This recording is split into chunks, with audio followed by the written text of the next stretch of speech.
Well, I thought, obviously, had to be something we ate or something I said at halftime, because we came out and we weren't any good, and they were great. But I think it got away from us, the first 5 minutes of the second half, obviously. We go from having control of the game in a very, halftime, which doesn't mean anything, but we had control of it to basically giving it all back plus some in the first 5 minutes.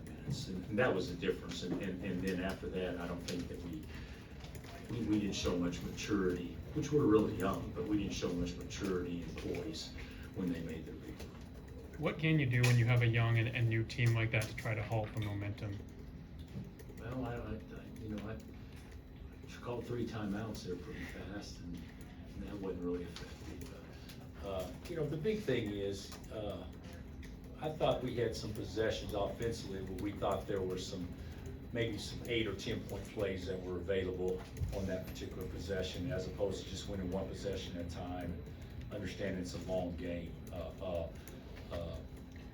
We'll get better at it, but we didn't handle the adversity tonight when they were really cooking there the first 10 minutes of the second. How much did you think Seth Trimble sort of helped them? He didn't have a very good big first half, but it seemed like he got them pushing the tempo a little bit more in the second half. Yeah, but that's not what he did best. He blanketed Aaron in a way that to me was terrific.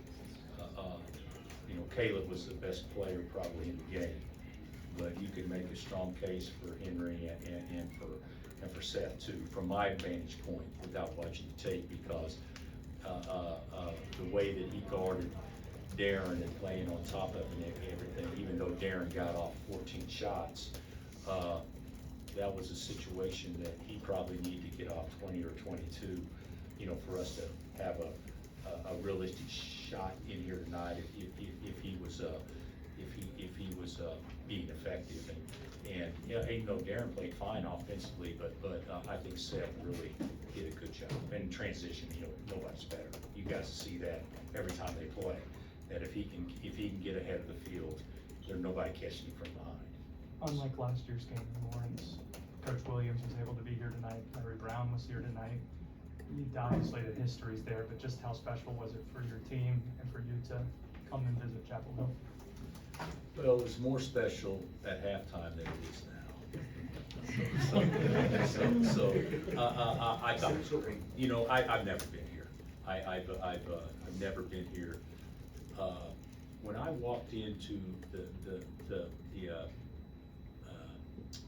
what's the correct, do we call it the Dean Dome? Is that what fans call it?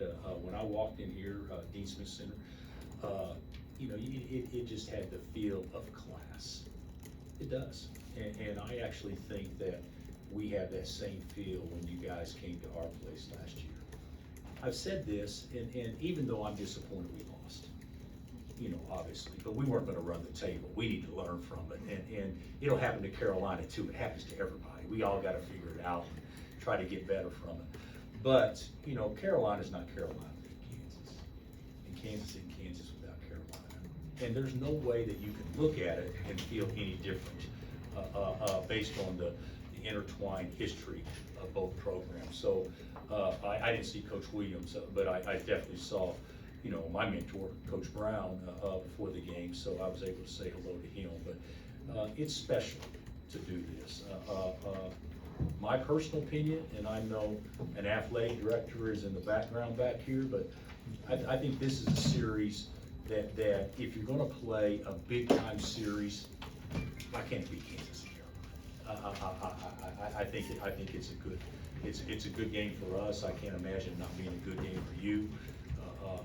And we can both learn from it and be part of something that's bigger than our game. So to me, that was fun to be a part of. And to follow, if you want to schedule this game moving forward, do you prefer it on campus? Yes, yeah. I prefer us to play in Lawrence 2 out of 3 years.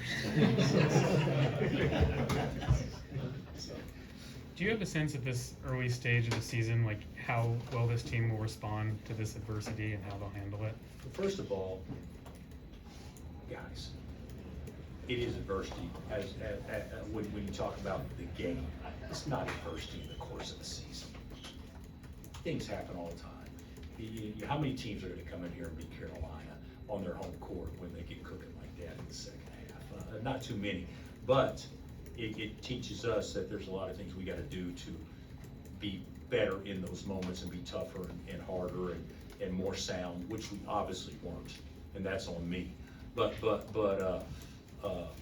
if teams can't handle adversity on November the 8th, then they're probably in for a pretty long time. So, Bill, what'd you think of Tiller's three-point shooting? thought it was great. You know, we haven't seen that, but you know, he can shoot the ball, but we haven't seen it like that.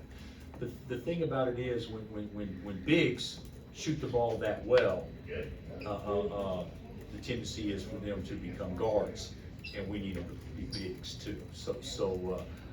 But I thought Bryson did fine. Of course, those four he let go the first half. I don't even think it hit iron, any of them. So it was really good for us.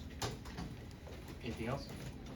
Is there anything, the second half you could have done to slow their inside game with Henry dunking like that and the others?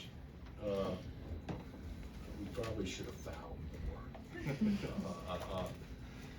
He got behind us, and our ball screen coverage was awful in the second half. It was actually pretty good the first half, but awful the second half. And they did a good job of attacking us and playing big. We're not very big guys, so you know our standing height is pretty small. We're 6'8" at center and 6'6" at the power forward. So we got to play bigger than what our height is. We didn't do that tonight. All right, thanks, Coach.